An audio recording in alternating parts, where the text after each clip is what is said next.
Hello everyone, আশা করি সকলে ভালো আছেন। রাফির সিনেমায় শাকিব খান বারবি রিটার্নস কবে বাংলাতে, এইসব নিয়ে আমরা আজকে ডিসকাশন করব। তো এখন আমি প্রথমে যেটা বলবো যে রাফির নতুন সিনেমায় মেগাস্টার শাকিব খানকে খুব শীঘ্রই দেখা যেতে পারে। সেটার নাম হয়তো তাণ্ডব। ঠিক কুরবানি ঈদে রিলিজ পাচ্ছে, এটা অনেকটাই ভাবছে না, কিন্তু আমার মনে হয় রাফি বোধহয় ঈদে শিডিউল পাবে না, কারণ অন্যান্য মামুনের সাথে আগেই সিরিয়াল দিয়ে রেখেছে সেটা কুরবানি ঈদে হয়তো রিলিজ পাবে, যেহেতু প্যান ইন্ডিয়ান মুভি, বড় বাজেটের মুভি, সেটা ঈদেই আনতে হবে।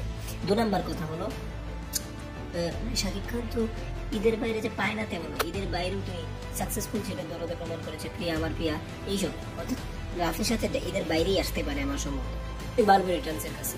বারবি রিটার্নস কখন আসতে পারে আমার মনে হয় লাইফে, যেহেতু সব সিআইডি, তারপরে আলাদিন আসবে কিনা শিওর না, টেনাইরামা আর সিআইডি ডিসেম্বরে আসবে, এবং অন্যান্য যে নতুন নতুন শোগুলো এগুলো জানুয়ারিতে এন্ড করবে, বড় বড় শো এগুলো সব জানুয়ারির শুরুতে আসবে, ঠিক আছে? মানে টেনাইরামা এবং সিআইডি 2, আর বাকি সব একেবারে জানুয়ারিতে আসবে।